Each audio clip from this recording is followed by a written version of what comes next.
এই ছেলের বক্তব্য এটা মানলেই একজন মুমিন সে ইমানদার হবে, অন্যথায় যদি পিতার আকীদাকে উপোষণ করে তাহলে নিঃসন্দেহে সে কুফরি করবে।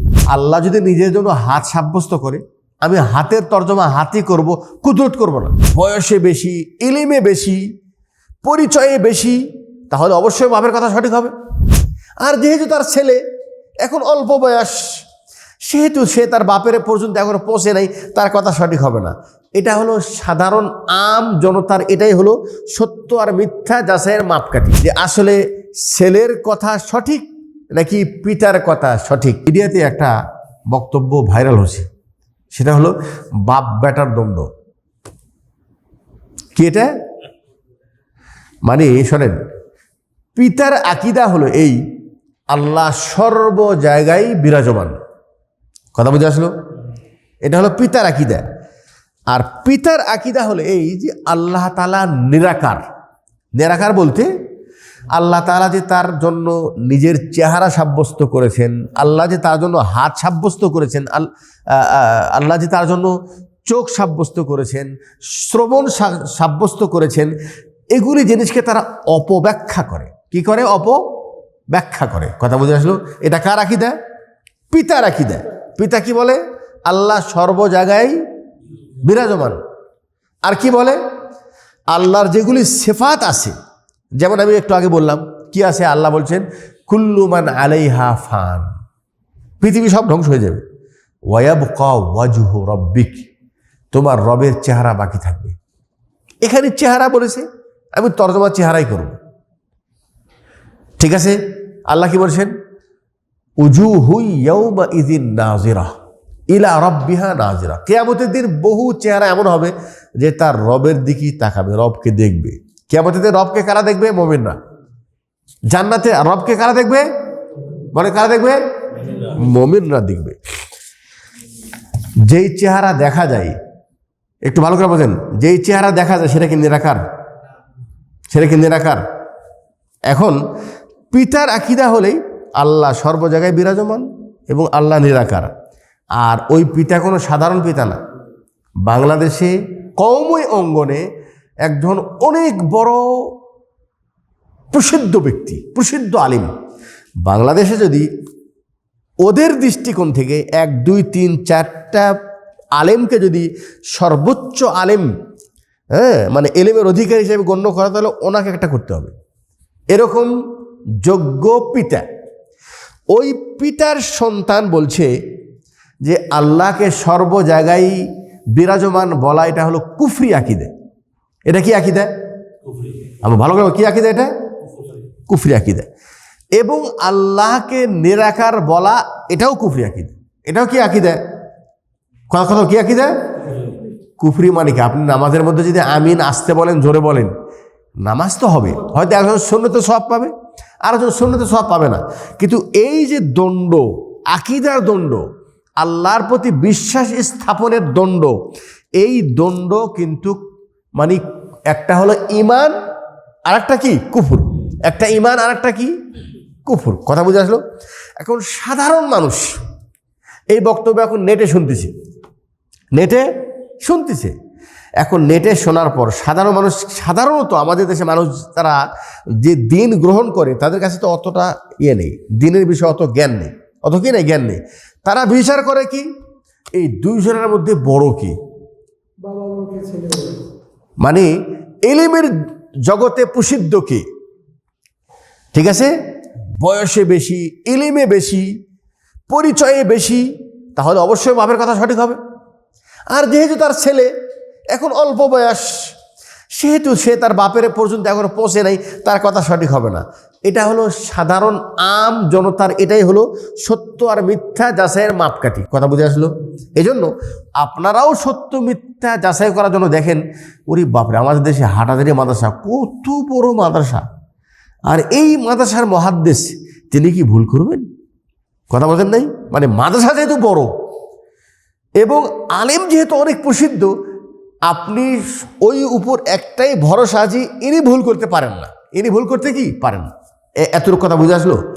কিন্তু যে বিষয়টা না দ্বন্দ্ব হচ্ছে, এই বিষয়ে যদি আমাকে জিজ্ঞেস করেন যে আসলে ছেলের কথা সঠিক নাকি পিতার কথা সঠিক, তখন আমরা কোরআন হাদিসের আলোকে বলবো যে এখানে কোরআন এবং বিশুদ্ধ হাদিসের মানদণ্ডে ছেলের বক্তব্য সঠিক বেশি।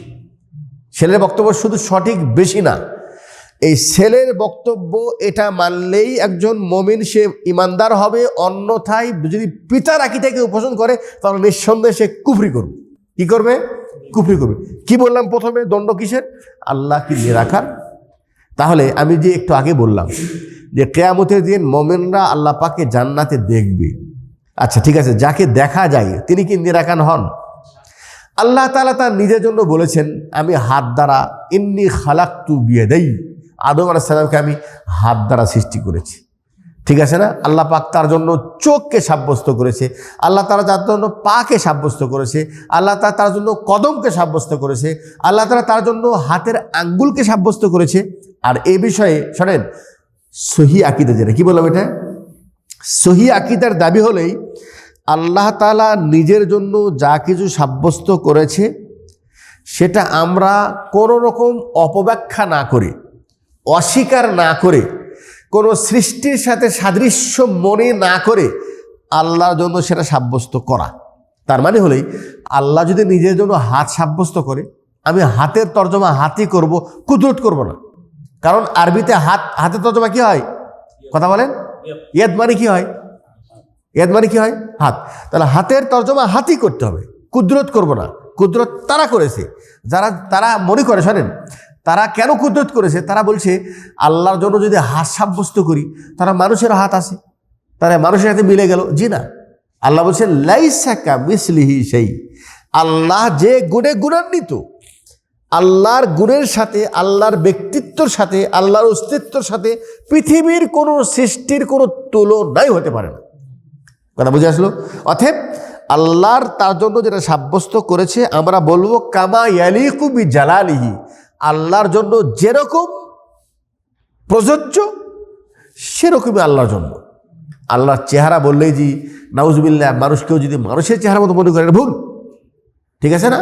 আল্লাহর জন্য চেহারা এতটুকু চেহারা, এটা একটা। আর একটা হলেই আল্লাহকে যে আপনি সর্ব জায়গায় বিরাজমান বলছেন, এই আকীদা কি কোরআন হাদিসের সপক্ষে নাকি বিপক্ষে? এটা কোরআন হাদিসের বিপক্ষে আকীদা। ভালো করে বলেন, কি আকীদা এটা? বিপক্ষে। আমার আলোচনা মানে বুঝতে পারছেন না। মনে করেন একজন মুসলমান, সে বিশ্বাস করে আল্লাহ আরশের উপরে আছে, আর আপনার বিশ্বাস কি বলেন? আল্লাহ কোথায় আছেন? আসমানের উপরে, আরশে আছেন। আর আমাদের দেশে অধিকাংশ মানুষের আকীদা আল্লাহ সর্ব জায়গায় বিরাজমান। এটা ভালো করে শোনেন। আর যারা সর্ব জায়গায় বিরাজমান বলছে, ওরা আবার কোরআন থেকে কিছু দলিলও দেয়। সে দলিলগুলি মানুষকে বিভ্রান্ত করে। কি দলিল? আমি আপনাদের একটু বলি, একটু বোঝেন, ভালো করে বোঝেন। যেমন আল্লাহ পাক সূরা বাকারার 186 নম্বর আয়াতে বলছেন, ফা ইন্নী কারিব। হ্যাঁ, যে তোমাকে যদি আমার সম্পর্কে কেউ জিজ্ঞাসা করে, আল্লাহ রসুলকে বলছেন আল্লাহ তাআলা, আমার সম্পর্কে তোমাকে কেউ জিজ্ঞাসা করলে আমি কোথায় বলো? আমি কারিব, তোমার কাছে। তাহলে আমার কাছে বললে কি বোঝাচ্ছে? কাছে আছে। তাহলে আমার কাছে, আপনার কাছে, আর কাছে, ওর কাছে, সবারই কাছে হলো। তাহলে আল্লাহ সব জায়গায় আছে। এই আয়াত থেকে অনেকেই এটা বুঝেছে। কথা বুঝেন নেই? আর একটা আয়াত দেখেন, সূরা আনাম 3 নম্বর আয়াত। আল্লাহ বলছেন ওয়াহু আল্লাহু ফিস সামাওয়াতি ওয়া ফিল আরদ। আল্লাহ আসমানেও আছে, আল্লাহ জমিনেও আছে। তাহলে এটা তারা কি বোঝাচ্ছে? আল্লাহ সব জায়গায় আছে। আল্লাহ তাআলা আরো বলেছেন সূরা হাদিদে 4 নম্বর আয়াত, ওহুয়া মাআকুম আইনামা কুনতুম। তুমি যেখানেই থাকো না কেন তোমার সাথে আল্লাহ আছে। তোমার সাথে কি আছে? আল্লাহ আছে। আল্লাহ তাআলা সূরা কফের 16 নম্বর আয়াতে বলছেন ওয়ানাহনু আকরাবু ইলাইহি মিন হাবলিল ওয়ারিদ। আমি তোমার কাছে, মানে এই যে গলার রগ যেরকম তোমার একদম কাছে, আমি ওর চাইতে তোমার একদম কাছে। আচ্ছা বলেন, এই এতগুলি আয়াত দ্বারা কি বোঝা যাচ্ছে? আল্লাহ সর্ব জায়গায় কি বিরাজমান। কথা বুঝে আসলো? কি কথা বুঝে আসলো? এর বিপরীত আরো কিছু আয়াত আছে, ভালো করে বোঝেন। এর বিপরীত আরো কি কিছু আয়াত আছে। শোনেন, আরো আয়াত কয়টা আছে জানেন? আরো আয়াত, অসংখ্য আয়াত রয়েছে, যে আয়াত দ্বারা প্রমাণিত হয়। একটু ভালো করে খেয়াল করেন, আল্লাহ তাআলা আরশে আজিমের উপরে আছেন। আর আরশ কোথা আছে? 7 আসমানের উপরে। কোনো আয়াত আল্লাহ বলছেন আমিনতুম মান ফিস সামা, সূরা মুলক, তোমরা কি নিরাপদে আছো? ওই আল্লাহর আযাব থেকে নিজেকে নিরাপদ মনে করো যেই আল্লাহ আসমানে আছে। যে আল্লাহ কি আছে? তাহলে এই আয়াত দ্বারা কি বোঝা যাচ্ছে? আল্লাহ আসমানে আছে। কথা বুঝে আসলো?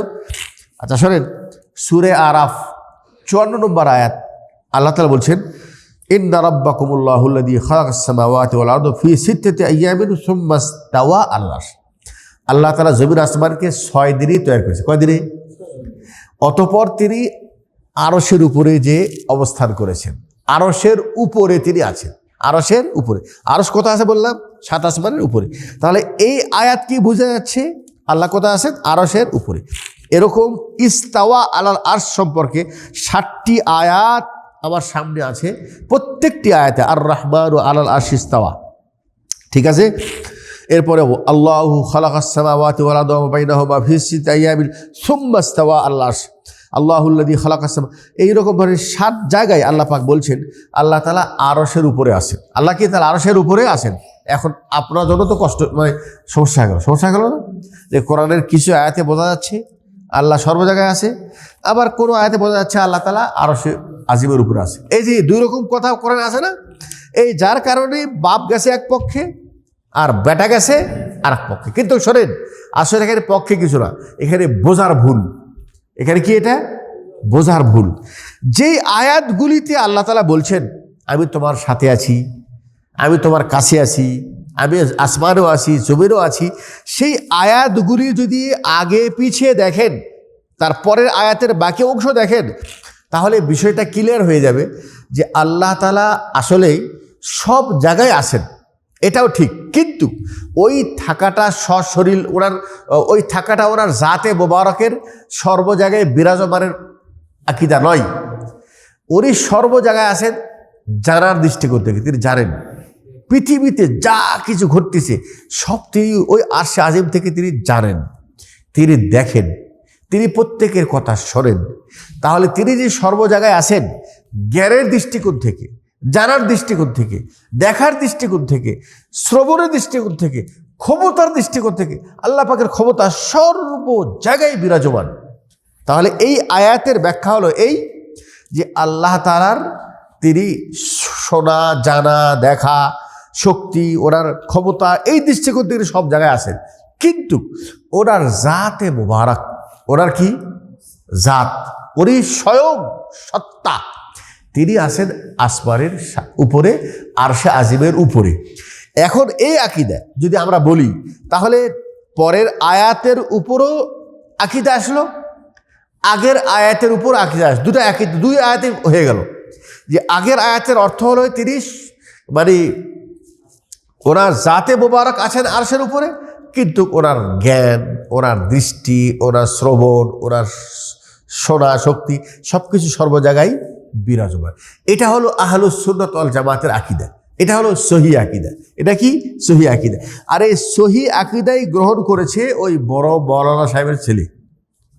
এখন তাকে মিথ্যা অপবাদ দিচ্ছে যে তারা যে আকীদা পোষণ করে সেটা হলো কুফরি। কি কুফরি? যে আল্লাহকে যদি আরশে আজিমের উপরে যদি মনে করে তাহলে আল্লাহর নাকি দেহ সাব্যস্ত হয়। কি হয়? দেহ মানে কি? শরীর। জি না, আল্লাহ তাআলার জন্য ওনার ছেলের আকীদা যেটা, আমি যতটুকু বক্তব্য শুনছি আমাদের আকীদাও ওটাই। সেটা কি? আল্লাহ তাআলা নিজের জন্য যেটা সাব্যস্ত করেছে সেটা আমাদের বুঝে আসুক বা না আসুক, তার কোনো অপব্যাখ্যা না করে সঠিক ব্যাখ্যা অর্থ যেটা হয় সেই অর্থের উপর বিশ্বাস করতে হবে। তবে ওটা কেমন, কিভাবে আছেন, এই কিভাবে এটা বলার প্রয়োজন নাই। হাত কেমন আল্লাহু আলাম, জানি না, আল্লাহ সেটা বলে নেই। তিনি কিভাবে দেখেন জানা নাই, কিভাবে শোনেন জানা নেই, আসমানের আরশের উপরে আছেন কিভাবে জানা নেই, মানে কৈফিয়ত পদ্ধতি জানা নেই। কিন্তু উনি যেহেতু বলছেন আরশে আজিমের উপর আছেন, সেটা আমাকে বিশ্বাস করতে হবে। বসার বিষয়টা ক্লিয়ার? মানে আল্লাহর সত্তা আছেন আরশের উপরে, কিন্তু ওনার দৃষ্টি, জ্ঞান, শক্তি সবকিছু আছে সর্ব জায়গায় বিরাজমান। এটা হলো সহি আকীদা। এটা কি? সহি আকীদা। কিন্তু এই সহি আকীদা মানুষ তো তখন বুঝবে যখন নাকি কোরআন হাদিস নিরপেক্ষ দৃষ্টিতে যদি কেউ বোঝার চেষ্টা করে। কোরআন হাদিস কেউ যদি নিরপেক্ষ দৃষ্টিতে কেউ বোঝার চেষ্টা করে। কথা বুঝে আসলো? আর বুঝতে যেয়ে যদি আপনি আগেই মনে করেন বাপ যেহেতু বয়স বেশি, বাপ যেহেতু বেশি বড় আলেম, অতএব বাপের কথা ঠিক হবে, ছেলে যেহেতু বয়স কম আর ছেলে যেহেতু কম জানে অতএব ছেলের কথা ঠিক না। জি না, এটা এটা এটা ইসলামের কথা নয়। ইসলামের কথা হলো, শোনেন, আমি যত বড় আলেম হোক না কেন, আমার কথা যদি কোরআন হাদিসের সাথে মিলে তাহলে সেটা গ্রহণযোগ্য। আর আরেকজন যদি জুতা সেলাই করা বুচি, একজন রাস্তা পরিষ্কার করা ঝাড়ুদার, তার মুখ থেকে যদি পবিত্র কোরআনের আয়াত বের হয়, বিশুদ্ধ হাদিসের কথা তার মুখ থেকে বের হয়, তাহলে ওর কথাই ঠিক। যদিও সে বুচি হোক, যদিও সে নাপিত হোক, যদিও সে ক্লিনার হোক, তার কথা ঠিক। কিন্তু আমি অনেক বড় আলিম হয়েও যদি আমার কথা কোরআনের বিপক্ষে চলে যাই তাহলে সেটা গ্রহণযোগ্য হবে না। এই কথা কোরআনের, এই কথা হাদিসের, এই কথা সকল আইম্মায়ে মুজতাহিদ যারা মাযহাবের যারা বড় বড় ইমাম তারাও এটা বলছেন যে আমার কথা কিছু না, যদি তোমার সামনে কোরআন আসে, বিশুদ্ধ হাদিস আসে, আমরা কি, আমাদের কথা দেওয়ালে নিক্ষেপ করো, আমাদের কথা কোনো গুরুত্ব নেই। তাহলে এই বিষয়টা যেহেতু এখন নেটের মধ্যে ঘুরপাক খাচ্ছে এবং সাধারণ মানুষ বুঝতে পারছে না যে আসলে কার কথা সঠিক, তবে আল্লাহ যাকে বোঝার তৌফিক দিচ্ছে সে ঠিকই বুঝতেছে, সে কি ঠিকই বুঝতেছে। তো বিষয়টা আমি আপনাদের সামনে ক্লিয়ার করলাম। উদ্দেশ্য শুধু একটাই, সেটা হলেই মানুষ তারা যেন সঠিকটা বুঝতে পারে, মানুষ যেন কি সঠিকটা বুঝতে পারে, আর সঠিকটা বুঝতে যেয়ে যেন ভুল না করে, সঠিক বিষয়ের ভুল না করে। আমরা কারো শত্রুতাও, আমাদের অন্তরে কারো শত্রুতা নাই এবং কারো বিষয়ে আমাদের অন্তরে বিদ্বেষ নেই এবং আমরা কাউকে ছোট করার জন্য বক্তব্য দিই নাই। আমাদের যেটা কাজ সেটা হলো এই যে ইসলাহুন নাস, মানুষকে সংশোধন করা, মানুষকে প্রকৃত ইসলামের দিকে আহ্বান করা।